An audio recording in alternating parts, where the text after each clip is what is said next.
शिवाय नमः शिवाय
विश्वनाथ भगवान की जय, महाकालेश्वर भगवान की जय, ओंकारेश्वर भगवान की जय, कुबेरेश्वर महादेव की जय।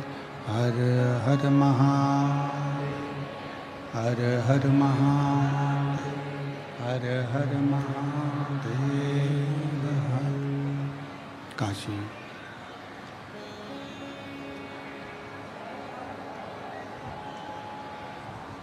विश्वनाथ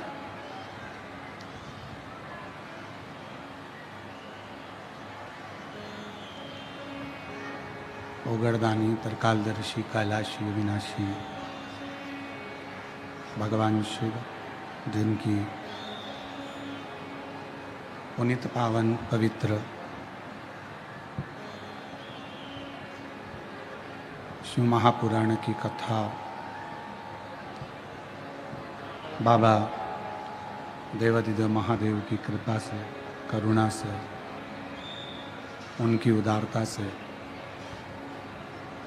श्रवण करने का सौभाग्य प्राप्त हुआ है। भगवान शिव कि ये परम कृपा जो ये पवित्र पावन शिव महापुराण की कथा बेजापुर महाराष्ट्र के इस पवित्र भूमि पर हो रही है। कथा के मुख्य यजमान श्री जीवनलाल रविंद्र कुमार जी संचेती, श्री विशाल जी संचेती, संचेती परिवार बेजापुर महाराष्ट्र। एक बार जोरदार ताली बजाकर यजमान परिवार के लिए साधु का। भगवान शिव की कृपा से कथा मंडप में विराजमान सभी संत, साधु, गुरुजन एवं अतिथि महोदय सभी को साधुवाद। जो इस पवित्र पावन शिव महापुराण की कथा का लाभ लेने के लिए यहाँ विराजे। और तेरी कृपा बिना नाहिले एक भी लेते हैं श्वास, तेरी कृपा से तनु तनु बखान क्या करूं मैं राखों के ढेर का, चपटी बहुत में खजाना कुबेर का। हे गंगाधर मुक्ति द्वार ओमकार तू, भोले ओमकार तू, आयो शरण तिहारी शंभु तारकार तू। भगवान देवादिदेव महादेव भगवान शिव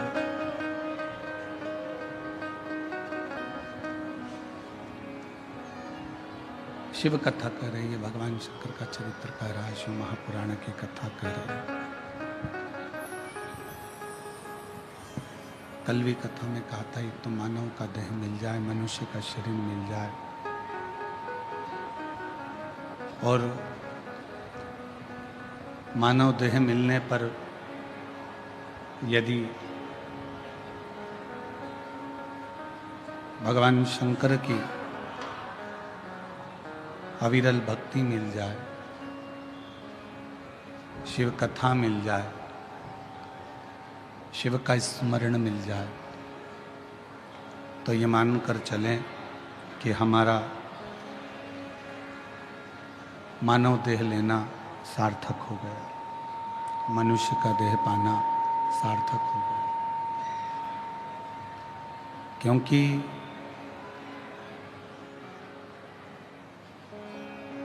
चौरासी लाख योनियों में 83,99,999 योनियां काटने के बाद ये 84 लाखवें नंबर की योनि मानव की मिलती है।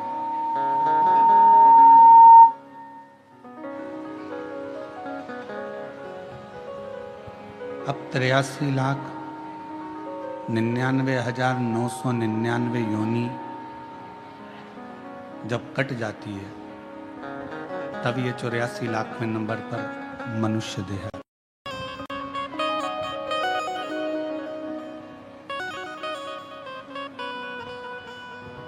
20 लाख से तो ज्यादा योनियां वृक्ष, पौधे, पत्ती, दुर्वा, घास इसकी हो जाती है।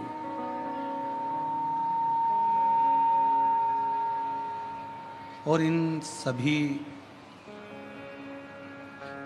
योनियों को त्यागते त्यागते त्यागते त्यागते फिर ये मानव का शरीर, मानव देह फिर प्राप्त हो।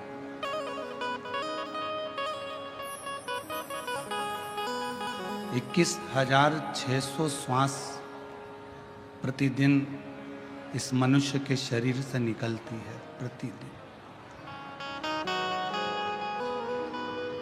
अब उस 21,600 श्वास में से कितनी श्वास आप परमात्मा को दे रहे हैं, कितनी श्वास आप अपने घर के लिए, परिवार के लिए, कुटुंब के लिए, कार्य के लिए रख रहे हैं। कथा के दूसरे दिन में कहा था कि 21,600 श्वास में से यदि मात्र 600 श्वास भी आपने भगवान देवाधिदेव महादेव को या अपने इष्ट को, अपने आराधना के केंद्र परमात्मा को, अपने ईश्वर को अगर दी है तो 21,000 श्वासें अपने आप पवित्र होती चली जाती अपने।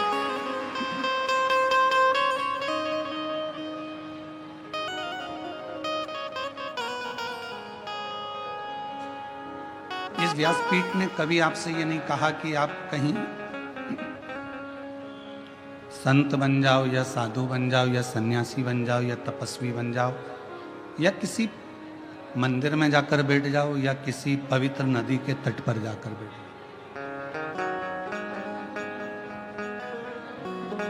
क्योंकि मेरे भगवान शंकर सारे आश्रमों में श्रेष्ठ आश्रम गृहस्थ आश्रम को मानते हैं।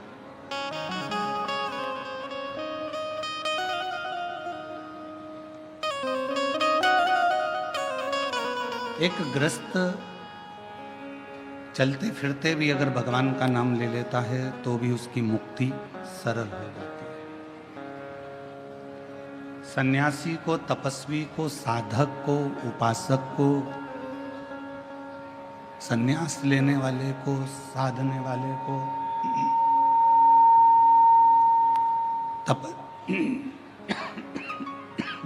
तपस्वी को, तप करने वाले को, साधना करने वाले को, उपासना करने वाले को, साधना करने वाले को, तपस्या करने वाले को तो बहुत तप करना पड़ता है। पर एक जो गृहस्थी है, गृहस्थ में रहने वाला जो व्यक्ति है, वो चलते फिरते भगवत नाम का स्मरण करे और पार उतरते चले जाता है।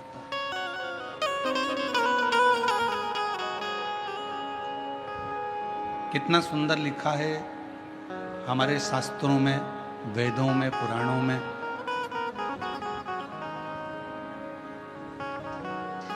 कि तीर्थ में जाकर बैठ गए तो मंत्र जाप ज्यादा करना पड़ेगा,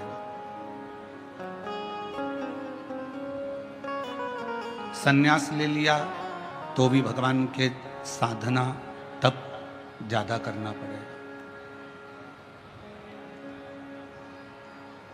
पर यदि गृहस्थ में रह रहे हो,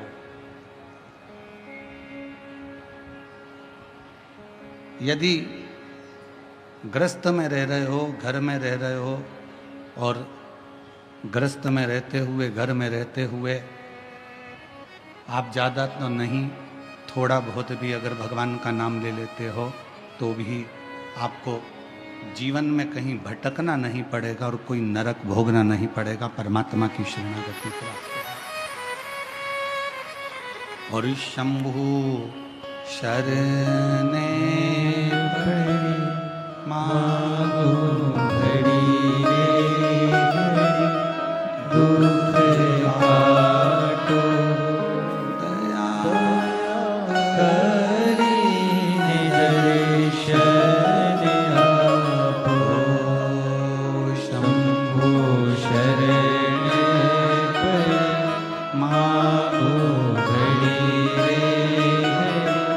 दुख काटो दया करी दर्शन थोड़ा सा भजन, थोड़ा सा स्मरण, थोड़ा सा मंत्र जाप भी मनो शरीर के लिए बहुत है।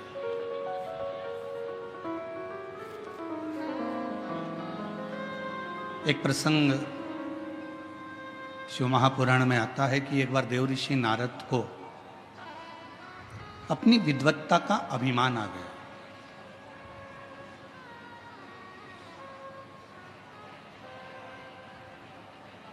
और जब देव ऋषि नारद को अपनी विद्वत्ता का अहंकार आया, देव ऋषि नारद ने भगवान नारायण से जाकर कहा कि जितना मैं भगवान का भजन करता हूं इतना संसार में रहने वाला कोई व्यक्ति आपका भजन नहीं करता।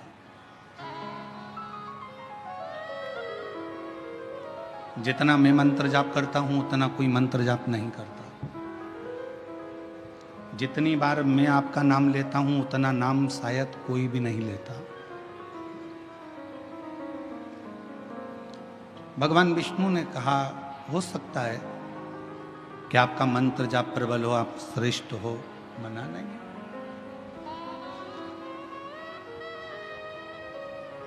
मैं श्रेष्ठ हूं ये आपकी विद्वत्ता है, पर केवल पूरी दुनिया में मैं ही श्रेष्ठ हूं ये आपका अहंकार। मैं श्रेष्ठ हूं ये आपकी विद्वत्ता है। आप श्रेष्ठ हैं, आप अच्छा कार्य कर रहे हैं, बढ़कर काम कर रहे हैं, मेहनत कर रहे हैं, अपने कार्य को आपने चार चांद लगाया है, आपने मेहनत करी है, परिश्रम करा है, विश्वास करा है, तो आप श्रेष्ठ हैं।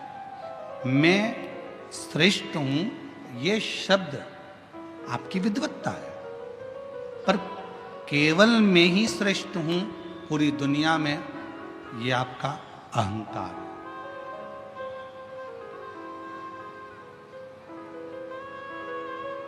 शिव महापुराण की कथा तो यहां तक कहती है, आप अगर भगवान की पूजन कर रहे हो, दान कर रहे हो, भजन कर रहे हो, स्मरण कर रहे हो, तो भी भगवान के सामने इतना जरूर कहना, प्रभु मेरे हाथों को ऐसा बना कर रखना कि मैं ये दान, ये धर्म, ये पुण्य करता रहूं, और तेरे हाथ की छाया मेरे सिर पर ऐसी बना कर रखना कि मेरा भंडार भरा रहेगा, तो मैं दोनों हाथों से ये लुटाता चलूं।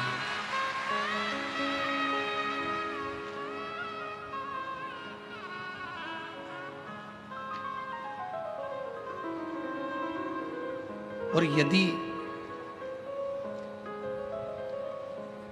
मुझ में अगर तुमने ये दे दिया, मुझ में अगर ये कह दिया कि नहीं ये मेरा है और मैं लुटा रहा हूँ, या मैं कर रहा हूँ, या मैं देने वाला हूँ, या मैं लेने वाला हूँ, तो ये ठीक नहीं, ये श्रेष्ठ नहीं, ये अहंकार की निशानी। देव ऋषि नारद ने कहा कि मेरे बराबर कोई भजन नहीं कर सकता, मेरे बराबर कोई तप नहीं कर सकता, मेरे बराबर कोई साधना नहीं कर सकता। ठीक है, भगवान विष्णु ने एक खीर का कटोरा बुलवाया, नारद जी के हाथ में दिया, नारद ये खीर का कटोरा शिव जी को देकर आओ।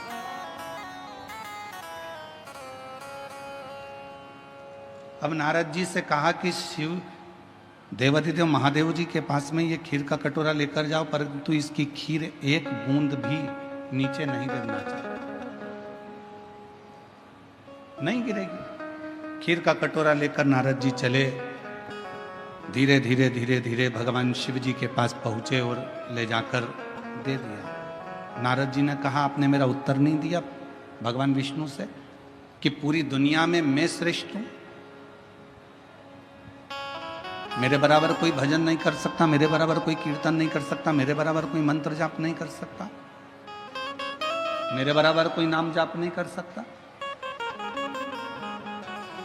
भगवान नारायण ने कहा कि एक बात बता नारद, तो खीर का कटोरा लेकर गया था, खीर कहीं गिरी तो नहीं? नहीं नहीं नहीं, नहीं गिरी।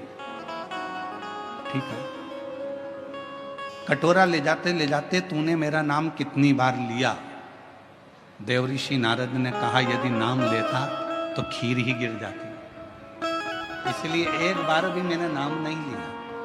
भगवान नारायण ने कहा, नारद तुझसे तो बड़ा संसार में रहने वाला एक मनुष्य है जो दुकान पर जाता है तो मेरा नाम लेता है और आता है तो मेरा नाम लेता है, खेती कर रहा है तो मेरा नाम ले रहा है,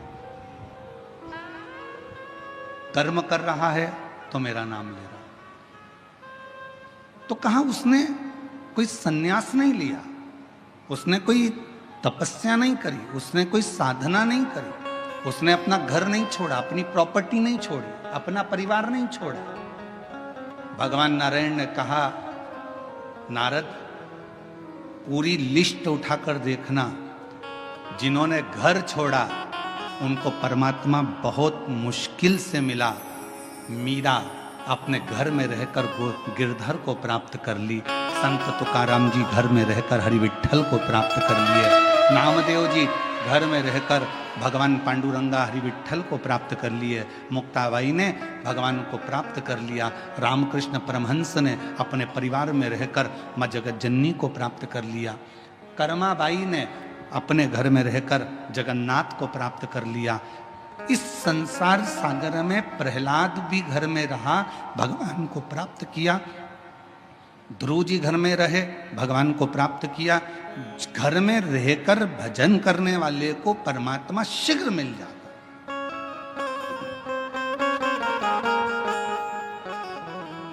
अब तुम्हें भटकना नहीं। और फिर निवेदन करूं मेरी बेजापुर की जीजियों से और मेरे जीजाओं से, मेरी बेटियों से, बेटाओं से, मेरी माताओं से, मेरे पिता तुल्य भाऊ से निवेदन करता हूं, कोई तुमसे कह दे कि तुम अपना घर छोड़ दो, बिल्कुल मना कर देना, मैं नहीं छोड़ सकती। कोई को तुमसे कह दे तीर्थ में जाकर बैठ जाओ, हाथ जोड़कर कहना मेरे बस की बात नहीं है, मैं तो घर में रहकर भगवान को एक लोटा जल चढ़ा लूंगी और मेरा बाबा मेरे पर कृपा कर देगा, बस इससे ज्यादा कुछ नहीं। घर में अगर बुजुर्ग माता पिता हैं, आप उनकी सेवा करो, मेरा शिव कृपा करेगा। महाराष्ट्र की भूमि पर भगवान पांडुरंगा हरि विठ्ठल का स्वरूप ये बताता है कि पौंडलिक ने अपने माँ बाप की सेवा करी और भगवान हरि विठ्ठल ने आकर दर्शन दिए। आप अपने माता पिता की सेवा करो, परमात्मा आपके सामने होंगे। भूखे को भोजन, प्यासे को पानी, जय बाबा बर्फानी। आप सेवा करिए, कोई भूखा है भोजन कराओ, प्यासा है पानी पिलाओ, किसी को औषधि की जरूरत है आप उसका चिकित्सा कराओ, किसी को एजुकेशन की जरूरत है आप उसको एजुकेशन कराओ, उसका फल मिले।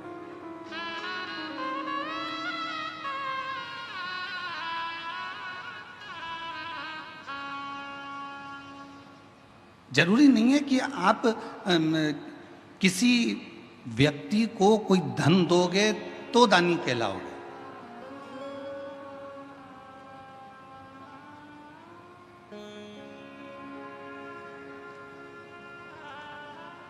किसी व्यक्ति को कोई धन प्रदान करोगे तो दानी कहलाओगे, वो जरूरी नहीं है।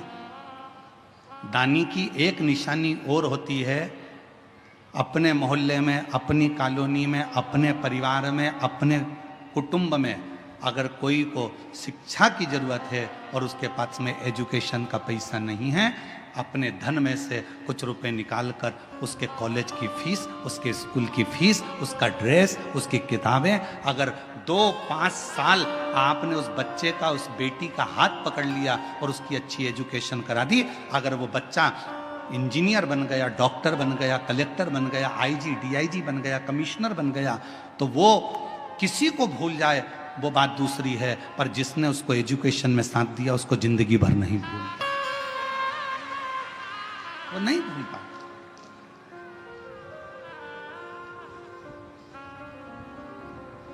और हम अपनी व्यासपीठ से कई बार कह चुके, हमारे पास में हमारे माता पिता, हमारे पिताजी चने का ठेला लगाते थे, नहीं था धन। हम 5 भाई बहन का परिवार, पिताजी चने का ठेला लगाते, उसमें भी उनकी आंखों में मोतियाबिंद हो गया था, दिखता नहीं था, ठेला खड्डे में निकल जाता था तो पूरा चना जमीन पर ढुल जाता था। हमारी माँ दौड़ कर जाती थी, चने का पूरा ठेला बीनती, वापिस रखती, घर पर लाकर उसको फिर छांटती, फिर ठेले पर रखती, फिर वो बिकने के लिए जाती। एजुकेशन करने के लिए पैसा नहीं था, पर हमारे एक अग्रवाल परिवार में एक हमारे मित्र थे, रितेश अग्रवाल शामू, उसके कपड़े पहनकर हम स्कूल चले जाते थे। उनकी किताबों से हमने अध्ययन किया, तब जाकर कॉलेज तक पहुंचे। और सब कुछ भूल जाएं, पर जिसने हमारी एजुकेशन के समय पर साथ दिया नहीं था पढ़ने के लिए किताबें, नहीं था खाने के लिए अन्न, पर जो साथ उस समय पर दिया वो आज तक याद आती है कि उन्होंने हमको पढ़ाई तो करवाई, विद्या अध्ययन तो करवाए, एक एजुकेशन। और हम फिर कहेंगे आप अपनी बेटी को दहेज देते हो, कितना देते हो, हमें उससे मतलब नहीं है। आप अपनी बेटी को कितना दहेज दे रहे हो, गाड़ी दे रहे हो, बंगला दे रहे हो, क्या दे रहे हो, हमें उससे मतलब नहीं है। पर शिव महापुराण की कथा में हिमालय राज ने अपनी बेटी पार्वती का कन्यादान में कोई दहेज नहीं दिया था। शिव जी के विवाह के समय पर कन्यादान में क्या हिमालय राज्य के पास में गाड़ी नहीं थी, बंगला नहीं था, घोड़े नहीं थे, हाथी नहीं थे, अंबर नहीं थे, पीतांबर नहीं थे, सोना चांदी नहीं था, हीरे रतन नहीं थे, सब कुछ था। हिमालय राज ने अपनी बेटी के कन्यादान में अगर कुछ दिया था तो अपनी बेटी को अच्छी शिक्षा देकर भेजा था, और शिक्षा से बड़ा कोई कन्यादान नहीं हो सकता। एजुकेशन से बड़ा कोई दान नहीं दुनिया में, शिक्षा से बड़ा कोई दान नहीं है। आप अपनी बेटी को भले कुछ दो चाहे मत दो, पर उसकी अच्छी शिक्षा कराइए। बेटी को पढ़ना है, पढ़ाई करवाइए। मम्मी मुझे 12th करना है, मुझे इस सब्जेक्ट से करना है, कर बेटा। मम्मी मुझे कॉलेज करना है, कर बेटा। पर इतना मेरी बेटियों से भी निवेदन है, खूब तुम्हारे माँ बाप तुम्हें अच्छी एजुकेशन कराएंगे, तुम्हारे माता पिता तुम्हें पढ़ाएंगे, बस बेटियों से इतना सा निवेदन है, एजुकेशन करते करते तुम अपनी बुद्धि को मत फेर लेना, अपने कन्यादान का मौका अपने माँ बाप को जरूर देना, इतना याद रखना। एजुकेशन कराएं माता पिता अपनी बेटी को, क्योंकि कन्यादान से बड़ा दान है विद्या का दान, शिक्षा का दान।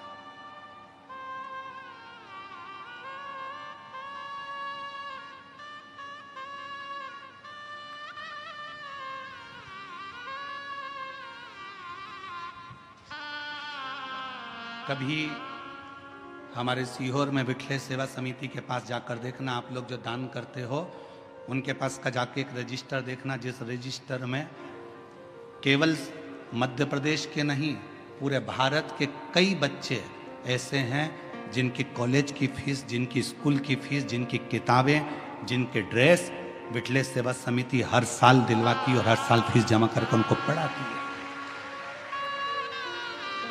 शिक्षा अध्ययन कराती है।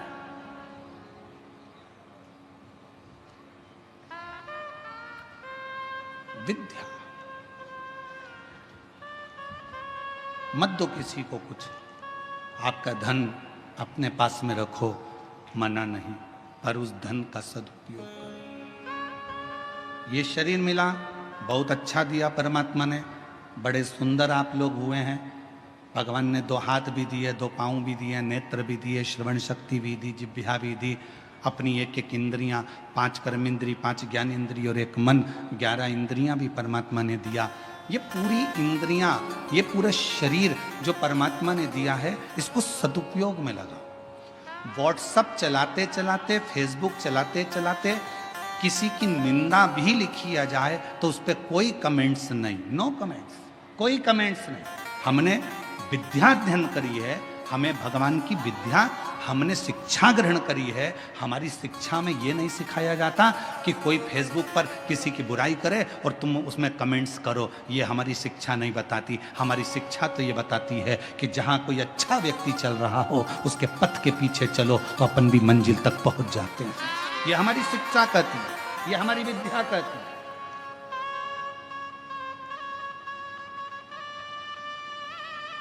ईर्ष्या कहां नहीं होती।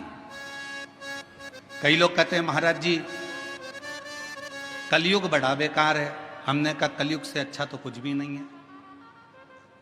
कई लोग कहते हैं कलयुग बड़ा बेकार है। हमने पूछा कलयुग में क्या हो गया? इतने गंदे लोग दिन भर एक दूसरे को गालियां बकते, अपशब्द कहते, ताना देते, दिन भर जलते, ईर्ष्या रखते। हमने कहा ठीक है, अब तो ये तो तुमने कह दिया कलयुग में हुआ, अब सतयुग का निकालो।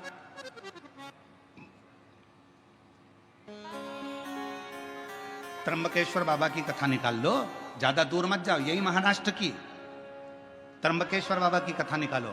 गौतम ऋषि अपने आश्रम में रहते थे, कुछ ऋषि आ गए, उन ऋषियों को रख लिया, उन ब्राह्मण संतों को रख लिया और वो संत वहां रहने लगे। रहते रहते गौतम ऋषि के जब पूरे नगर में देखा कि इसका तो इतना वर्चस्व है, लोग इसे इतना मानते हैं, लोग इसे इतना पूछते हैं, तो अंदर से ईर्ष्या जाग गई उनको और उन्होंने अपनी विद्या से एक गाय को उत्पन्न कर लिया। इतनी किंकांग गाय, उसकी हड्डियां दिख रही थी एकदम दुबली पतली, और गाय से कहा कि तू हम निकल कर जाएं, उसके बाद में गौतम ऋषि के आश्रम में तू मर जाना, तेरे प्राण छूट जाए गौतम ऋषि के आश्रम में। जैसे ही वो संत निकल कर गए, गौतम ऋषि के आश्रम में वो गाय मर गई। गौतम ऋषि के आश्रम में गाय मरी, उन्होंने वापिस लौट कर आए और गौतम ऋषि पर गौ हत्या का दोष लगा दिया। गौतम बाबा पर गौ हत्या का दोष लगा, गौतम बाबा को जगह जगह भटकना पड़ा।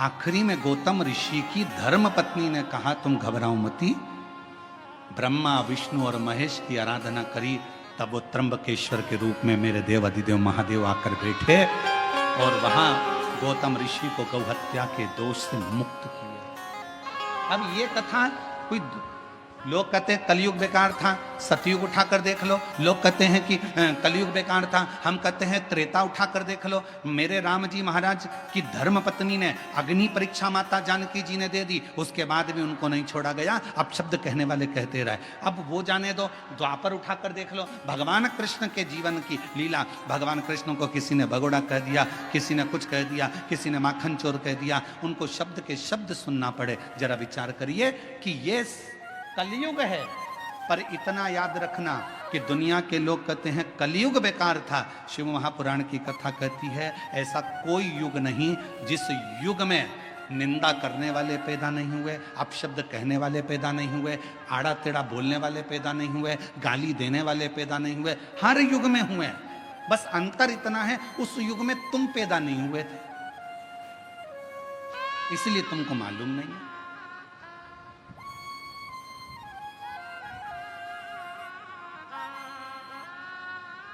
और बची कुची हो तो एक कथा और स्मरण कर लो। भगवान शंकर की नृत्य करती हुई नटराज की मूर्ति किस किस ने देखी है? फोटो या मूर्ति कभी मोबाइल पे या कहीं देखा है? हाथ तो उठाओ जरा, सबने देखा है, रख लो। शिव जी की नटराज की मूर्ति अगर आपने देखी होगी तो भगवान नटराज नृत्य कर रहे हैं और नृत्य करते समय उनके पांव के नीचे एक पुरुष दबा हुआ है। देखा है? जम के तो बोलो, सबने देखा है? आवाज नहीं आई, जम के बोलो जरा। देखा है ना? एक पुरुष जमीन पर लेटा है और भगवान शंकर उस पर नृत्य कर रहे हैं। अब लोग क्या कहेंगे कि भगवान देवाधिदेव महादेव, भगवान शंकर, भगवान शिव, ओगड़दानी शंभु एक पुरुष के ऊपर नृत्य कर रहा है। कौन था ये?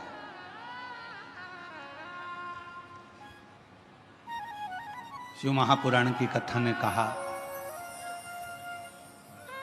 कुछ ऋषियों में भगवान विष्णु और भगवान शिव में कौन बड़ा है उसके लिए विवाद छिड़ गया।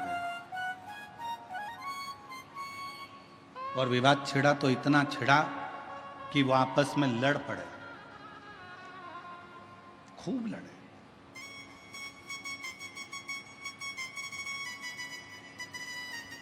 इतनी लड़ाई हो गई ऋषियों में, आखिरी में निर्णय ये निकला कि भगवान विष्णु ही श्रेष्ठ हैं।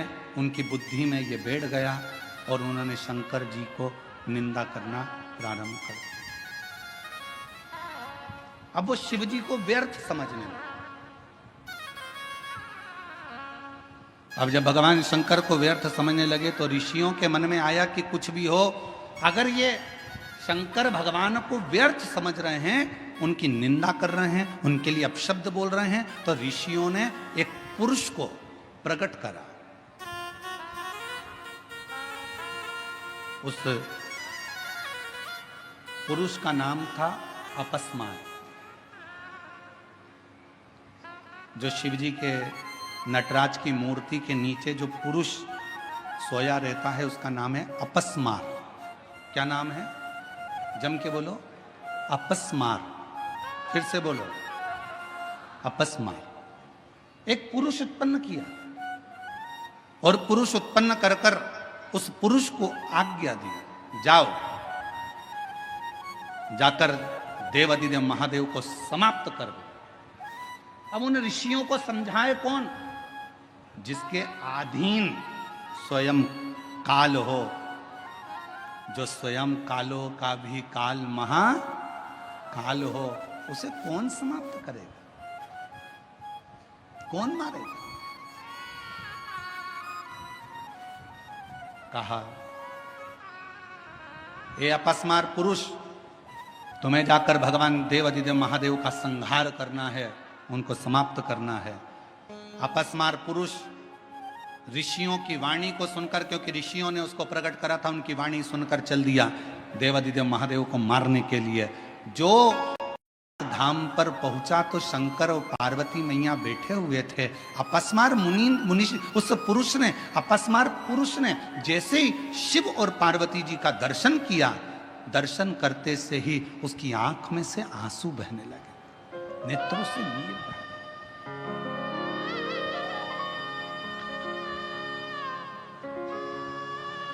शिव जी का ध्यान चले गया और भगवान शंकर का ध्यान गया।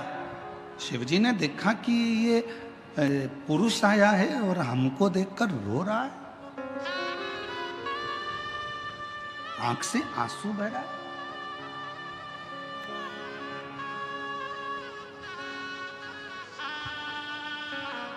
शिव जी ने ध्यान लगाकर देखा कि ये है कौन। शंकर भगवान ने जो ध्यान लगाया तो पार्वती से कहा, पार्वती, भगवान विष्णु और मुझ में भेद करा ऋषियों ने, और भगवान नारायण को श्रेष्ठ मानकर मेरे लिए अपशब्द कहकर मुझे मारने के लिए इस अपस्मार पुरुष को भेजा गया। इस पुरुष को मेरे पास भेजा गया, मार। पार्वती जी कहती हैं, पर ये रो क्यों रहा? शिव जी ने कहा, पार्वती, तेरा और मेरा दर्शन किया तो इसके मन में श्रद्धा उत्पन्न हो, रो रहा कि मुझे मारने के लिए भेजा है। अब मैं मारूं तो कैसे? मुझे मैं मारूं तो कैसे मारूं? विचार किया। फिर शिवजी ने ध्यान लगाया कि शरण में आया है, मुझे देखकर अंदर श्रद्धा उत्पन्न हुई है, भले इसको मेरे को मारने के लिए भेजा, पर मेरा फर्ज है इसका कल्याण करना। शिवजी ने नृत्य करना प्रारंभ कर दिया और शंकर भगवान ने जो नाचना प्रारंभ करा, वो अपस्मार पुरुष ने देखा कि मैं क्या करूं। अगर जब हम भगवान का दर्शन कर लेते हैं, स्मरण कर लेते हैं, तो हमारी चित्त वृत्ति में बैठ जाता है कि मैं भगवान के चरण पकड़ लूं। नृत्य करते समय जैसे ही भगवान ने अपना एक पांव ऊपर करा, उसी समय पर अपस्मार पुरुष ने शिवजी का चरण पकड़ना चाहा। शिवजी का चरण छुआ, जमीन पर सो गया। भगवान शंकर उसी पर नृत्य करते रहे और उसके अंत में प्राण छूट गए। क्यों? क्योंकि शिव पुराण की कथा कहती है उस अपस्मार पुरुष ने भगवान के चरणों को पाना था और शिव के चरणों में ही प्राण त्यागना थे। ये विचार, ये विचार। और हम तो बाबा के भरोसे चलते हैं, हम तो बाबा के भरोसे चलते हैं। ये दुनिया वाले जलते हैं, ये दुनिया वाले जलते हैं। हम तो बाबा के भरोसे चलते हैं, डमरू वाले के भरोसे चलते हैं। ओ घड़दानी के भरोसे चलते के भरोसे चलते हैं। उस अपस्मार पुरुष जमीन पर सो गया और भगवान शिव के चरण के प्रहार से आखिरी में उसके प्राण छूटे।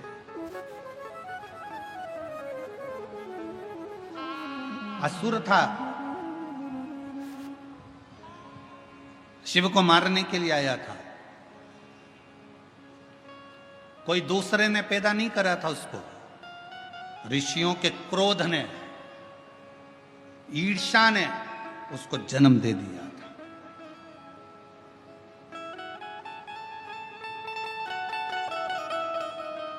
और ये क्रोध, ये ईर्ष्या, ये तर्क वितर्क, ये सब हमारी शिव पुराण की कथा कहती है, इससे थोड़ा दूर हटते चले जाओ। दूर। कितना संत तुकाराम जी को तो कितना सुनना पड़ा था, संत नामदेव जी को कितना सुनना पड़ा था, मीराबाई को कितना सुनना पड़ा था, कर्माबाई को कितना सुनना पड़ा था, मुक्ताई को कितना सुनना पड़ा था, संत ज्ञानेश्वर माबा को कितना सुनना पड़ा था। ये कहेंगे,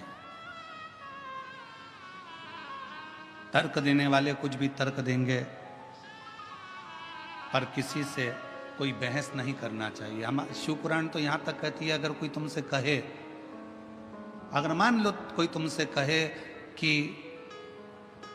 हाथी हवा में उड़ता है, तो तुम कह दो हां बिल्कुल सही बात है। बहस मत करो कि हाथी हवा में उड़ ही नहीं सकता। घोर कलयुग चल रहा है, कलयुग में अगर कोई तुमसे कहे कि हाथी हवा में उड़ता है, तो तुम कहो बिल्कुल सही बोल रहे हो। कल हमारे घर के बाहर तार पे टंगा था, हमने खुद देखा। आज के जमाने में बहस नहीं करी जाती, बहस को समाप्त करा जाता। कोई तुमसे कहे हाथी उड़ता है, बिल्कुल सही है। कल हमारे घर के बाहर तार पे से निकल कर जा रहा था, ऐसा कूद रहा था, हमने खुद अपनी आंखों से देखा।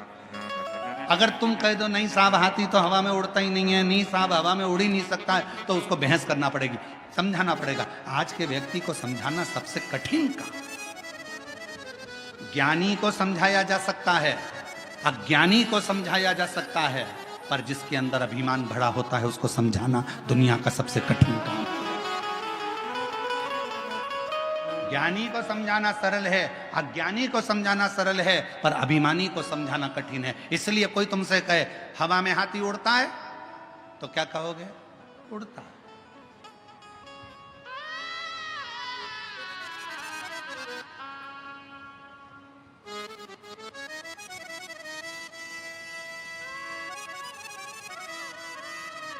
अब किससे वो हमारे वो आशीष की लड़की है अविका, तो वो एक बार हम उसके पास में बैठे तो ऐसे वो गेम खेल रहे थे, हवाई जहाज उड़, कागज उड़, कपड़ा उड़,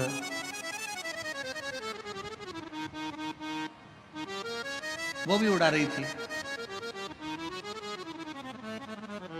अब उड़ाते उड़ाते हमने कह दिया कि चप्पल उड़, तो उसने भी कह दिया बड़े पापा उड़।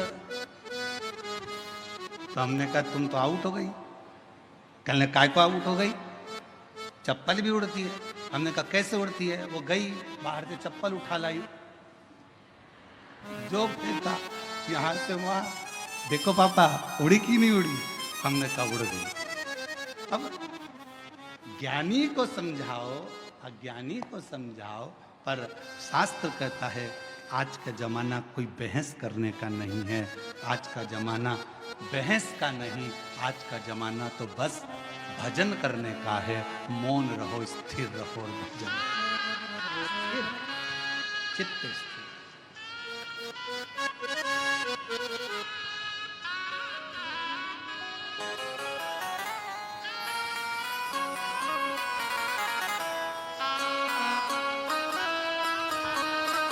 और जितना स्थिर रहकर भगवान की भक्ति में डूबोगे उतना सुख प्राप्त होगा, उतना सुख।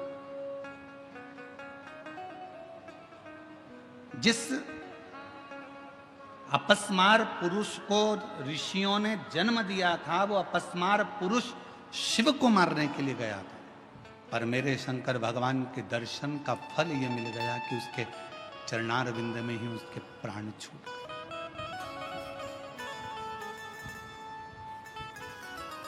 एक दर्शन का सुख है।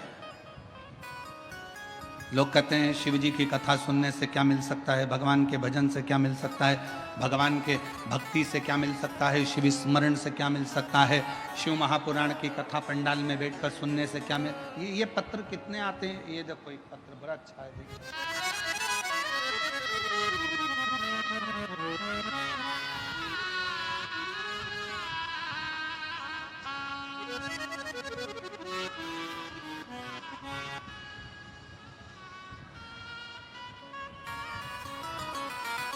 मेरा नाम श्रीमती सविता सदाशिव चंद्र है। मैं बेजापुर के पालखेड़ गांव की निवासी हूँ। मेरी शादी को 10 साल हो गए थे, पर मेरे यहाँ कोई संतान नहीं थी। पत्र को एलईडी पर पढ़ सकते हो, आस्था चैनल पर पढ़ सकते हो। तब मुझे किसी ने पशुपति नाथ के व्रत के बारे में पता चला। मैंने 2 बार व्रत किया। श्रावण मास में हर रोज बाबा की कावड़ चढ़ाती, बाबा से विनती करती, और बाबा की कृपा से 10 साल के बाद मेरे घर में 2 संतान ने जन्म लिया। मैं बाबा को यहाँ प्रणाम करने के लिए आई। दोनों संतान के फोटो लगाए गए हैं, आप एलईडी पर देख सकते हैं। अगला पत्र देखिए।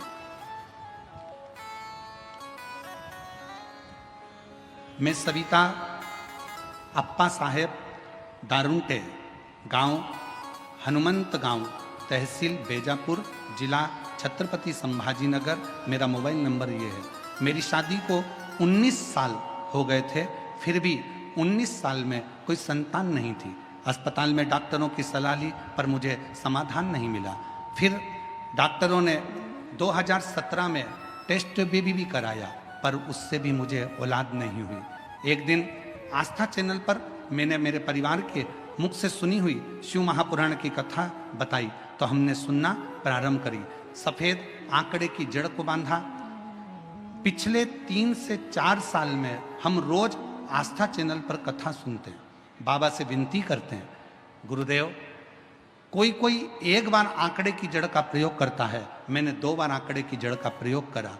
बार बार भगवान शिव के पशुपति व्रत करे, और बाबा की कृपा से 19 साल के बाद 25 मई 2025 को मुझे 2 बेटों ने जन्म लिया। मैं बाबा को प्रणाम करने के लिए आई हूँ। अगला पत्र देखिए।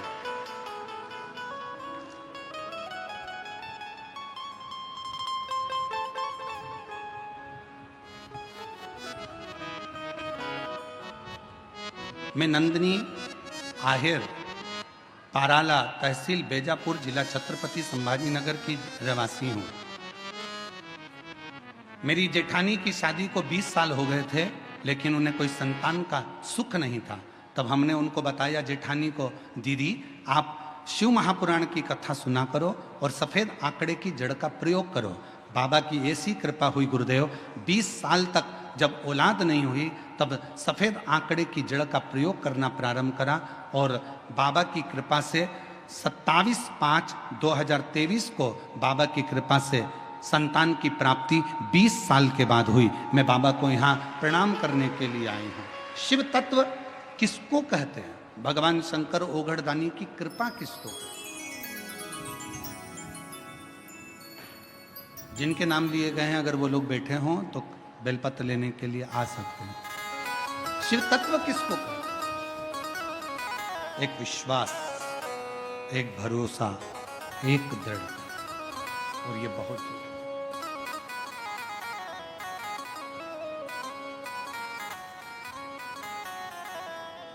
जो जैसी भावना लाया वो वैसा ही फल पर नहीं खाली उसे लौटाया, वो मन ही मन हर्षाया।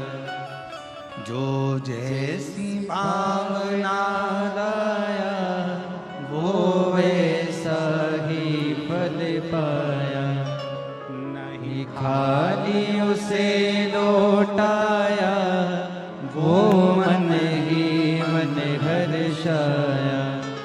और कर दिया माला माल काशी वाले ने, लुटा दिया भंडार काशी वाले ने। कर दिया माला माल काशी वाले ने, लुटा दिया भंडार काशी वाले ने। भगवान शंकर की करी हुई भक्ति जिंदगी में कभी खाली नहीं जाती, कभी नहीं। शिव की करी हुई उपासना कभी खाली नहीं जाती। जो जैसी भावना लाया, वो वैसा ही फल पाया। नहीं खाली उसे लौटाया, वो मन ही मन हर्षाया। और कर दिया 20 साल के बाद हुआ है, एक बार जोरदार ताली बजाएं। वाले ने, लुटा दिया भंडार काशी वाले ने। लुटा दिया भंडार काशी वाले ने। कर दिया माला माल काशी वाले ने। जो जैसी भावना लाया, वो वैसा ही फल पाया। नहीं खाली उसे लौटाया, वो मन ही मन हर्षाया। और कर दिया माला माल काशी वाले ने, लुटा दिया भंडार काशी वाले ने। जिसने अपनी अवस्था में एक बार भी शिव की आराधना करी है। यहां जितने लोग शिव महापुराण की कथा में बैठे हैं, मैं भगवान देवादिदेव महादेव की इस पुराण पर पूर्ण भरोसा कर कर कह सकता हूं कि आपके माता पिता ने, आपके घर के बुजुर्गों ने जरूर शिव जी की आराधना करी होगी, और उन्हीं की कृपा से आप यहाँ शिव महापुराण की कथा में। और यदि आपके घर में भगवान देवादिदेव महादेव ने जमीन दी, जायदाद दी, पत्नी दी, बच्चे दिए, परिवार दिया, अच्छा घर दिया, कुटुंब दिया, तो समझ लेना तुम्हारे माता पिता में से किसी न किसी ने शंकर की आराधना, शिव का मंदिर या शिवालय या शंकर के कोई भक्त जाते हो तो उनको पानी पिलाया हो, भोजन कराया हो, उसका फल इतना रहता है कि घर में से भंडार कभी खाली नहीं होता है, बढ़ता है। आज हम संचेती परिवार को बहुत बहुत धन्यवाद देते हैं, श्री जीवनलाल जी को, श्री रविंद्र कुमार जी को, श्री विशाल जी को। ये शिव की उदारता है। और हम विशाल जी को बहुत साधुवाद देते हैं कि ये भगवान शंकर की बड़ी करुणा कृपा।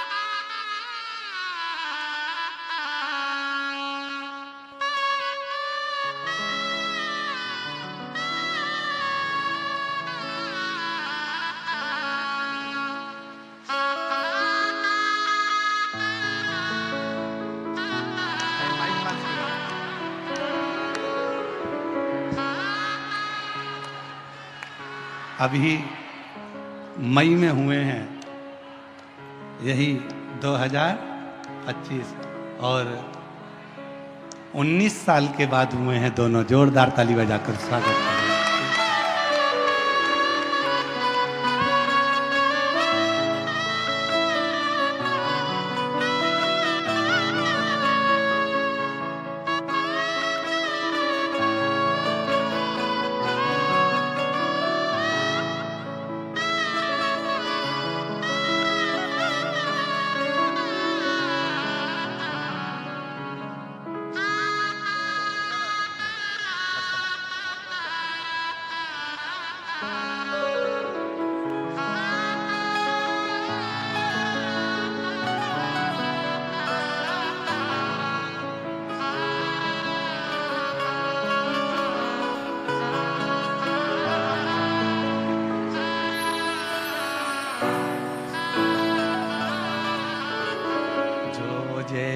भावना,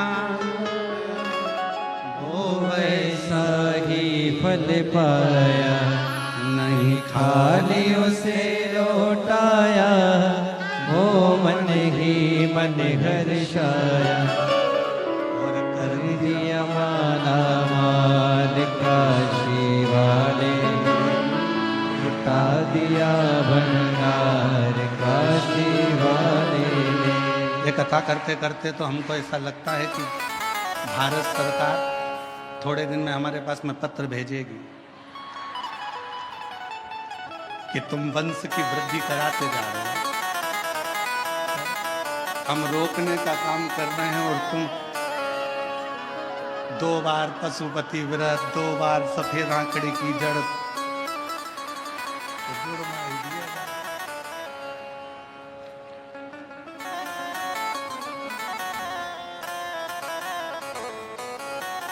अब कौन समझाए शंकर जी के घर की एक बेटे की 2 बहुएं रिद्धि और सिद्धि, उनके घर में 2 बेटे हैं शुभ और लाभ, उनके 2 पोते हैं अमोद और प्रमोद, शिव जी के 2 पुत्र श्री गणेश और कार्तिकेय, तो उसके यहाँ भी 2 का क्रम चलता आ रहा है, इसलिए वो अपने भक्तों को जरा छप्पर फाड़ कर देता है। देवता देते हैं पल्ला झाड़ कर और महादेव देता है छप्पर फाड़ कर। वो शिव है, ओगड़ी है, शंभू है। अभी इसमें बहुत अगर हम आपको अगर ये पत्र दे नीचे और आप अगर छाटोगे तो इसमें बच्चों के पत्र इतने सारे हैं और उसमें सबसे ज्यादा है जुड़मा वाले।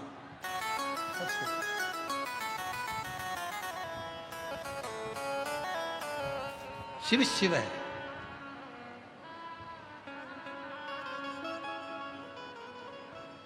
शंकर शंकर, ओगड़दानी ओगड़दानी।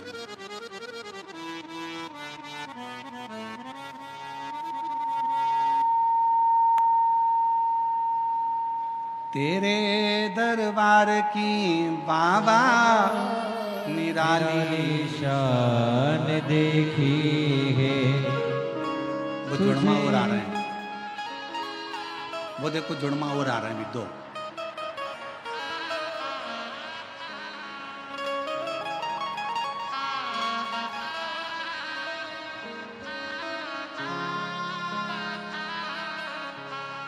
तेरे दरबार की बाबा निराली शान देखी है, तुझे देते नहीं देखा, पर झोली भरी देखी है, मुख दुनिया मोड़ेगी बाबा, तू मुखड़ा मोड़, मेरी दुनिया मोड़ेगी बाबा, तू मुखड़ा मोड़, मेरी लगी भरी नो बाबा, तू बेना हो। शिव कथा कर रही।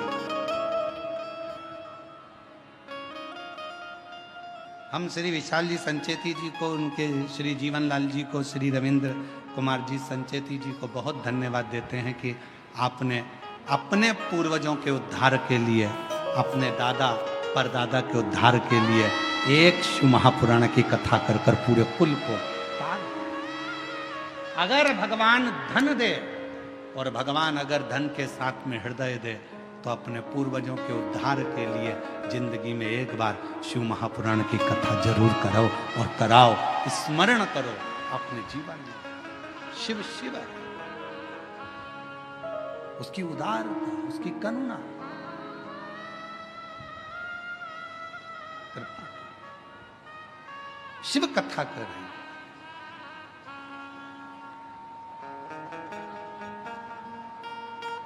तारकासुर, जिस तारकासुर के 3 बेटे हैं, तारकाक्ष, विनुमाली, कमलाक्ष की,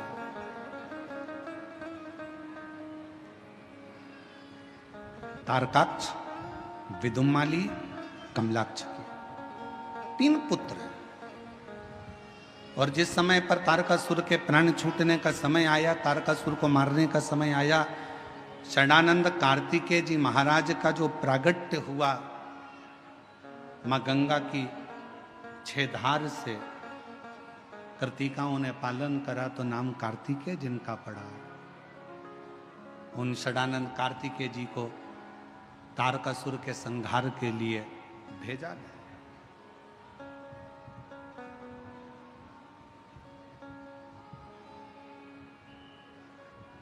तुम जाओ इस तारकासुर का संहार करो।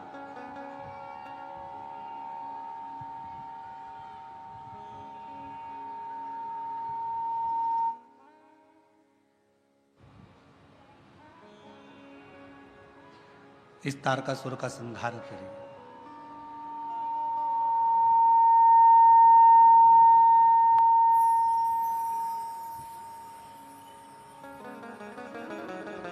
षडानंद कार्तिकेय जी जाने लगे। माँ दुर्गा भवानी जगतधात्री माँ दुर्गा अम्बा ने रोक लिया। माँ जगतधात्री ने रोक लिया। तारकासुर को मारने के लिए कार्तिकेय जी जा रहे हो, थोड़ा ठहरो।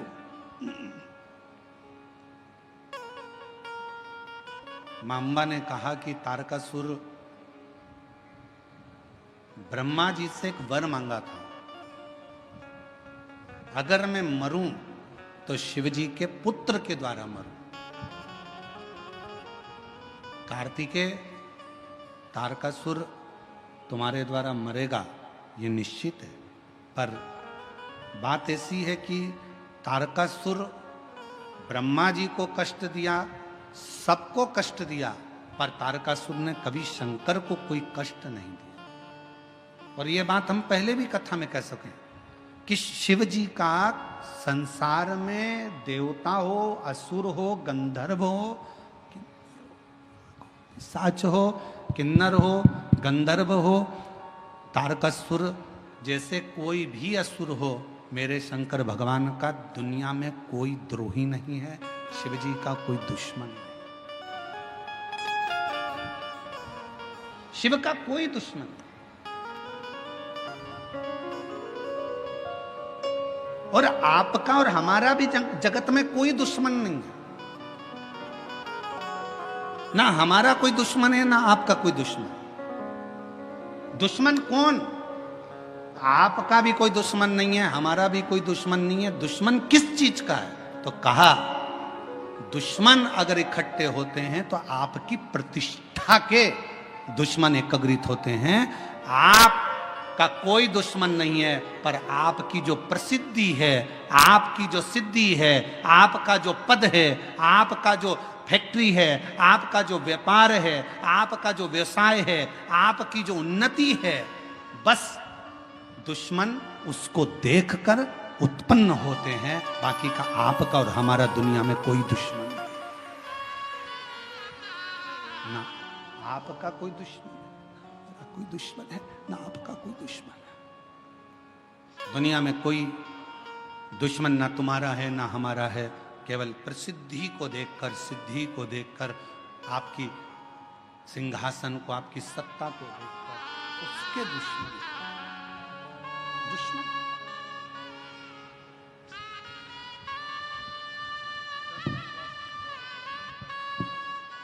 10 साल के बाद हुए। एक बार जोरदार ताली बजाएं दोनों।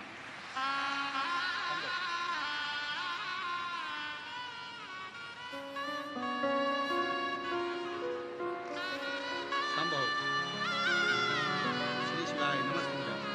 प्रणाम करो, प्रणाम करो, आराम से।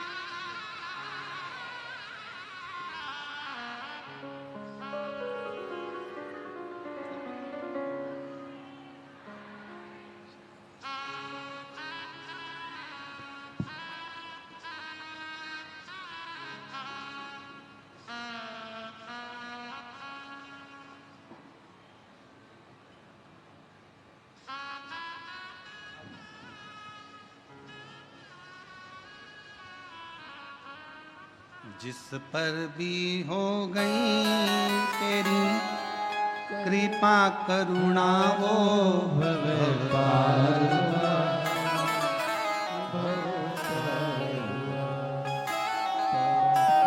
हो चाहे जितना उसका भी बाबा उद्धार हुआ उद्धार गिद्ध अजामिल गणिका जैसे तेरे मन को भाई जरा सी हम पर कर दो जरा सी हम पर कर दो तेरी कृपा का क्या है भरोसा कब किस पर हो जाए जरा सी हम पर कर दो जरा सी हम पर कर दो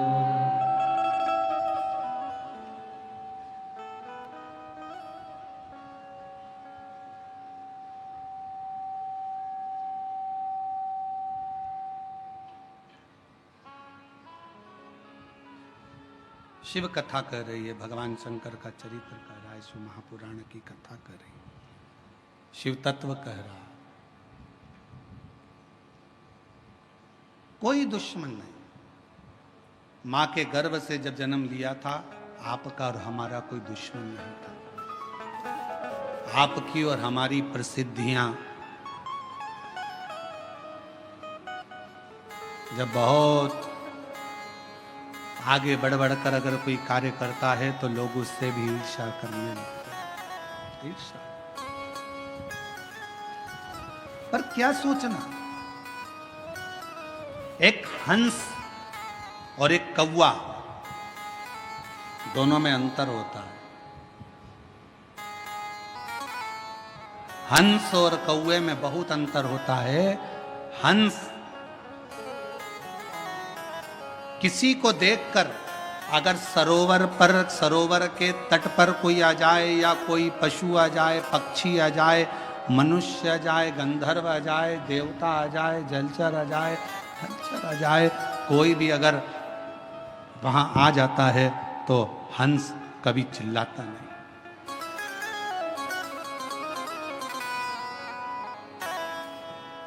हंस कभी नहीं चिल्लाएगा, आवाज नहीं करेगा।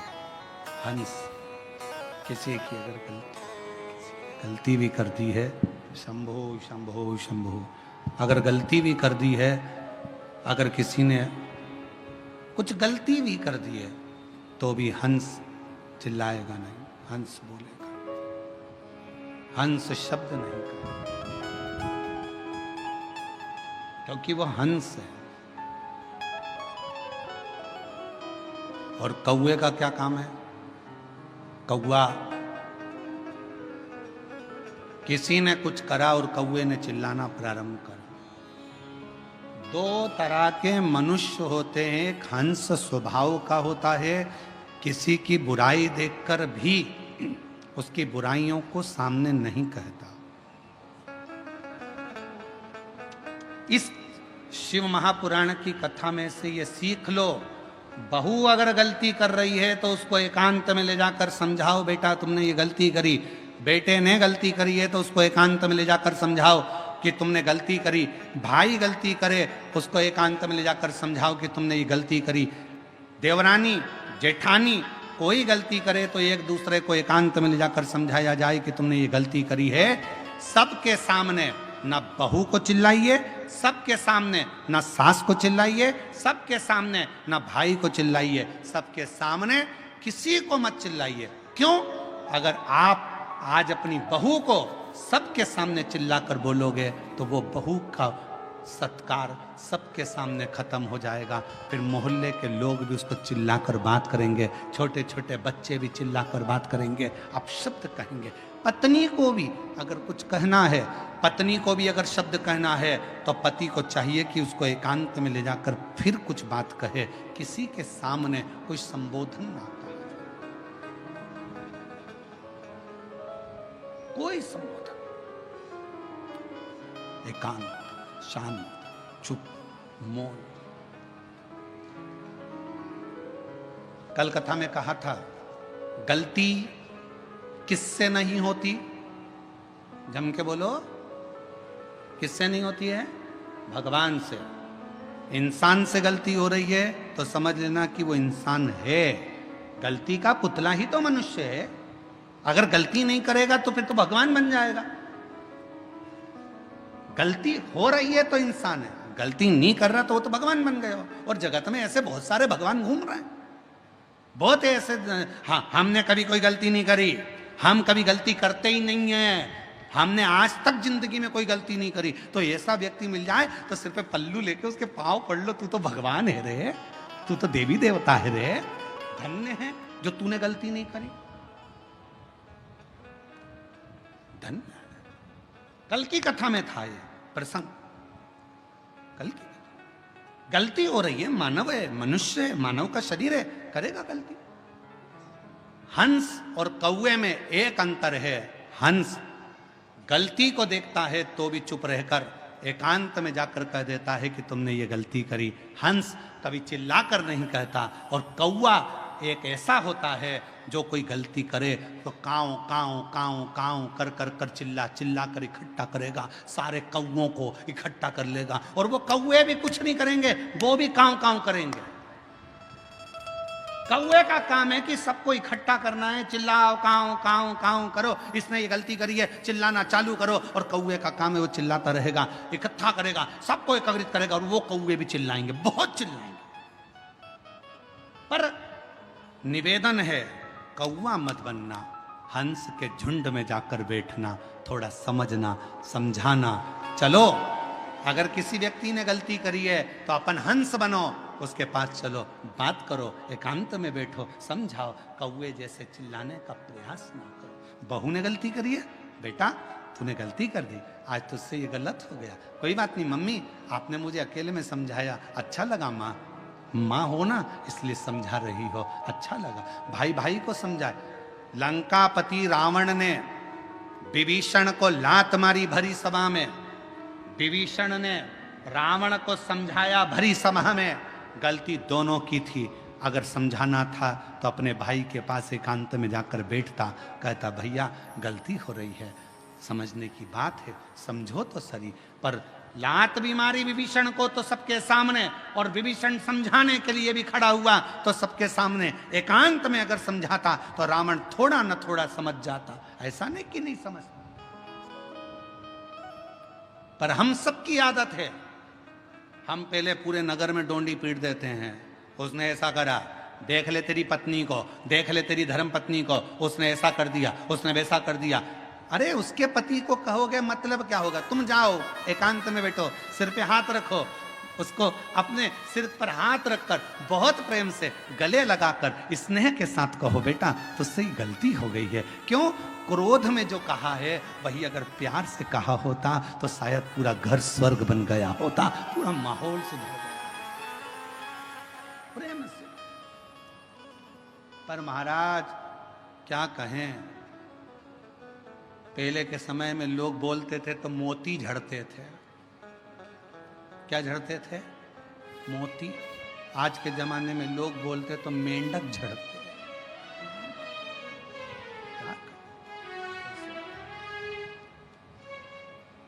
स्नेह करो।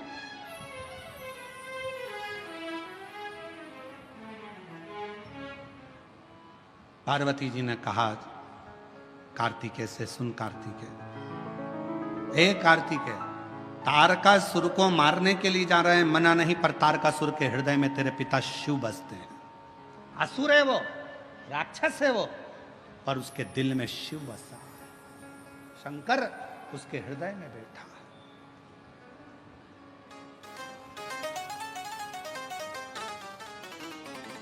कभी कभी अपने स्मरण करना, एकांत में बैठकर सोचना, विचारना, अपने पर भगवान शंकर की इतनी कृपा कैसे है, तो तुम्हें अंदाजा लगेगा। तुम्हारे जो पिताजी थे, तुम्हारी जो माताजी थी, या तुम्हारे जो बुजुर्ग थे, उनमें से कोई ना कोई शंकर का भक्त था, इसलिए शिव ने करुणा कर रखी है।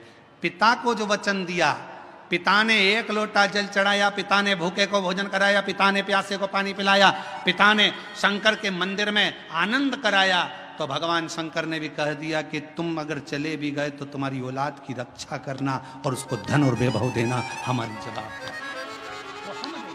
उसका नाम कुबेरेश्वर महादेव है, तो देता।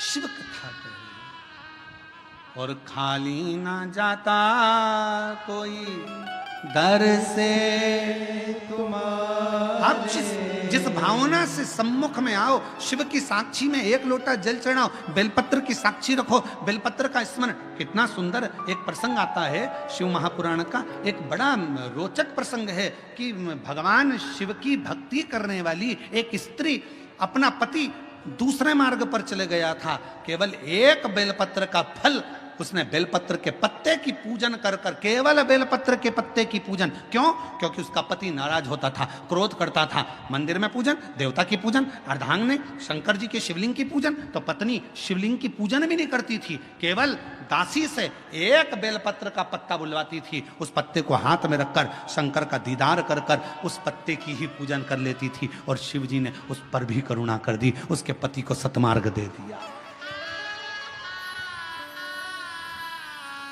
सतमार्ग वो शिव है, साधारण नहीं।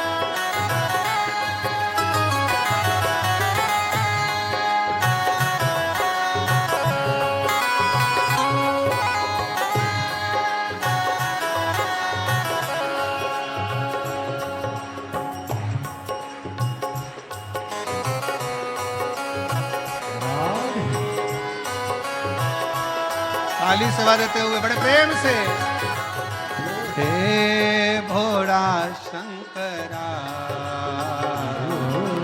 हे भोला शंकरा,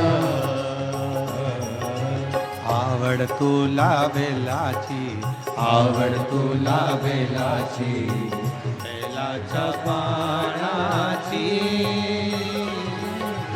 हे भोला शंकरा, शंकरा, हे भोला शंकरा, शंकरा, हे भोला शंकरा, आवड़ तू लावेलाची, आवड़ तू लावेलाची, बेलाच्या पानाची,